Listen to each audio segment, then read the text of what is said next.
So, been a lot of talk about the anti-cheat improvements coming with Season 3. There's supposed to be a blog that kind of covers some of these things, but I saw a lot of people on one of their recent posts kind of discussing some of the topics or issues that people have been running into for several years. One of the things is shadow bans, and obviously that's a huge problem for a large portion of people. And then there's the cheater problem, which really infests a lot of the ranked game modes. You can play in regular, you won't run into them nearly as often. And then there's region-specific issues as well. Depending on where you live, you might run into more than somebody else. So as a result, I want to kind of talk about some of the things that it sounds like they have planned with Season 3.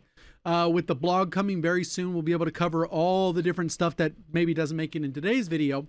And then we'll also talk about kind of what to expect going forward, because it feels like it's a little bit different this time around. I don't have much faith that they'll deliver, but I can go ahead and kind of talk through why I think it's going to be a little bit different.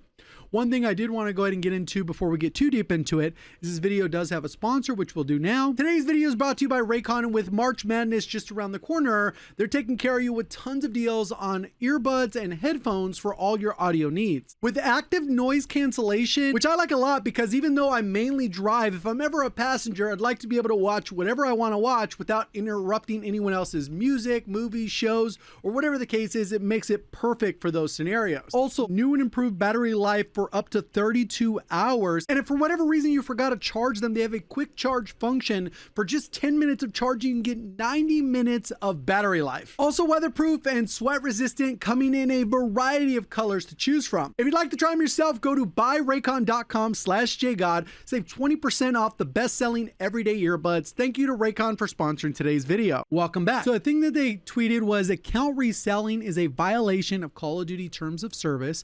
Any account that has been knowingly sold will be permanently banned. Selling of accounts threatens the integrity of our community and our games. And people went on to say, integrity of what? And this and this. And then they continue to say, we'll be sharing a dedicated blog from Team Ricochet detailing new technology and account security updates coming in Season 3 ahead of the launch. So I expect to probably see that next week. But one of the things that I wanted to point out with this is it seemed like a lot of people were upset, and it was for a couple different reasons. I didn't really think anything of it, but then it started getting a lot of responses as I was reading through it, and it seemed like a lot of people were upset for one of two different reasons. One is that there's people that sell accounts, right? They grind out camos or levels, or they have an old account with a bunch of skins and maybe they sell the account, and they were upset that they probably couldn't do that. Maybe if they stopped playing COD, or maybe they do it as like a business thing. For me, I don't really care about that. If that's what you want to do, between two adults want to sell an account, whatever, I don't really think they can actually track that. Maybe there's going to be securities for that. But it's still like something you know is against the rules, but you still do it. Kind of like jaywalking, right? It doesn't really hurt anybody, I guess. But I guess if you get hit with the car, I don't know. So either way, that's one part of it. The other part it seemed like a lot of people were upset about was tied to that is that people aren't necessarily participating in the selling of an account or buying of an account, but just the idea of it, they're like, oh, of course, COD wants to target people making money off their game. They can't let anyone else make money off their game. And I kind of understand that perspective.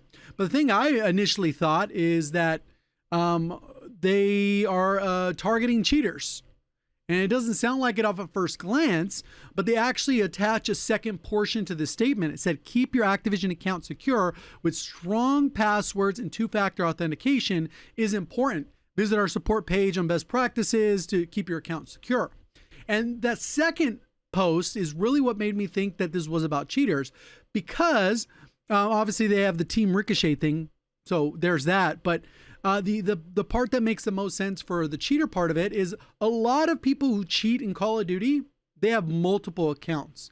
There's been multiple videos over the years of multiple cheaters talking and getting interviewed and talking about their process and how they have like 5 or 6 accounts. And the system, Ricochet, is good enough to give them a shadow ban with reports or whatever, but it's not good enough to always effectively ban them if they stick to a certain rule set.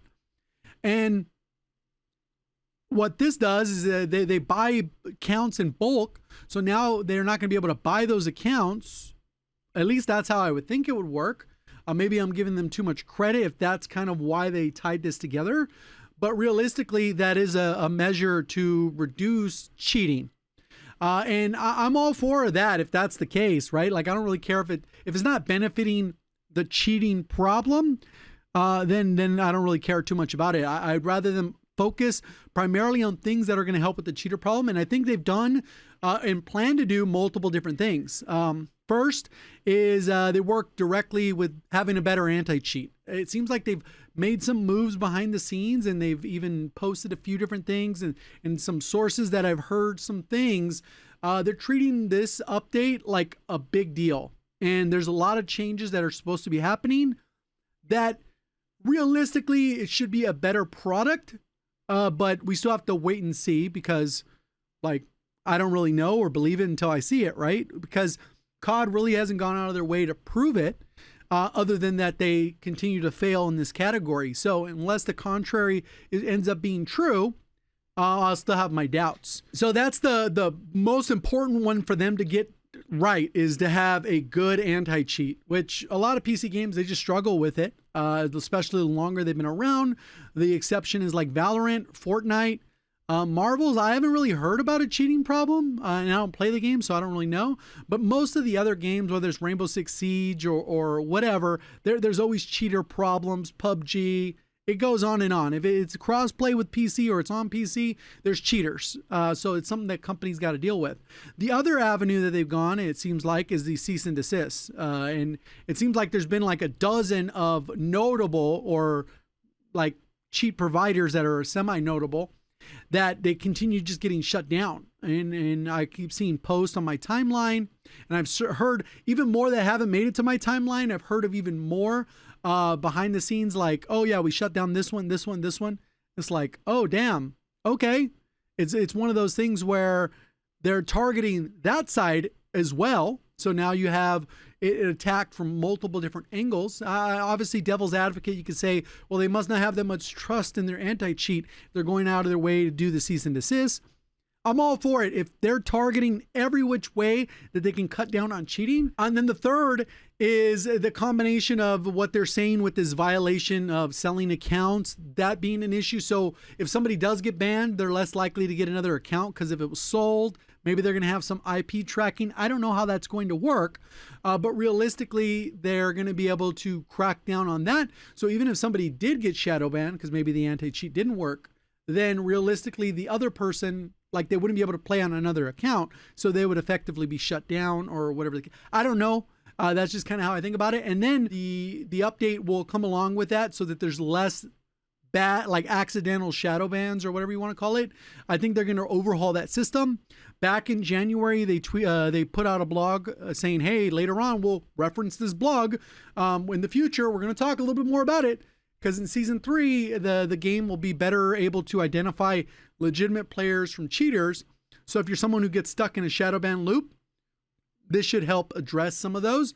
But again, like I said, the blog that comes out should kind of address a lot of those things. All these things combined, realistically on paper, sound great. And I'm looking forward to playing a relatively cheat-free experience for Call of Duty. I generally don't run into a ton of cheaters. I don't play 100 hours a week or anything like that. I probably play about 4 hours a week. I don't really run into many within Rebirth, which is my main game mode that I play. Maybe it'll be different with Verdansk. Multiplayer, haven't really played since the camos, but even through my camo experience, I didn't run into a single cheater. But I don't play ranked, so that was never an issue. And then when I play zombies, obviously no one's going to be cheating my game there. So it's kind of one of those things. It doesn't really negatively impact me. But I do see it online, and I see a lot of posts and a lot of comment sections saying they run into every person they run into as a cheater. And you know, there's some people who are like, you're just a bot. So regardless, I hope that these types of changes that are happening are meaningful, not just lip service, because it's pretty important that the game doesn't have those types of issues. If it has gameplay issues, that's on them to solve. But Ricochet is kind of like one of these things that they need to get it together. And if they don't, like, I think this will be like the last straw for a lot of people. I know a lot of people are coming to Verdansk with the like idea that, hey, I'm going to come back, I'm going to play the game. They're going to add all these MW weapons to the battle pass, so everyone will be on an even playing field. If those are the meta weapons, we'll all have to level up from scratch together, and we'll kind of be able to level those things up, and we should have a good experience. Sweaty lobbies, sure, people have figured out the game a little bit more, but that the idea that everyone that kills you is a cheater needs to kind of die out, right? Because realistically, if they fix it, that's what would happen. We know, all right, yeah, they're not cheating. They're not cheating. They're not cheating. I just need to get better at the game. And hopefully this is like leading towards that direction, because it's been unfortunate time with the game where it's just nonstop issues. And it seems like they can't win. And their player base is cratering, at least on the Steam side, which is we don't really know what it is. Some people think it's a small percentage. Some people think it's like almost half of the player base. I don't really care either way, but there's less players now than it was 6 months ago. That's something we do know at the launch of BO6, which makes sense. BO6 came out hot, and there really hasn't been much consistency since then with events and all these other things. Cool, we get events, but there's like no camos, no cool items or whatever, and there's a bunch of stuff that didn't work. Mountaineer, it's like, we got to get it together, but we'll see how it goes. I'm looking forward to some improvements in this blog. We'll be covering it when it drops. See you on the next one. Thank you for watching. As always, have a great day.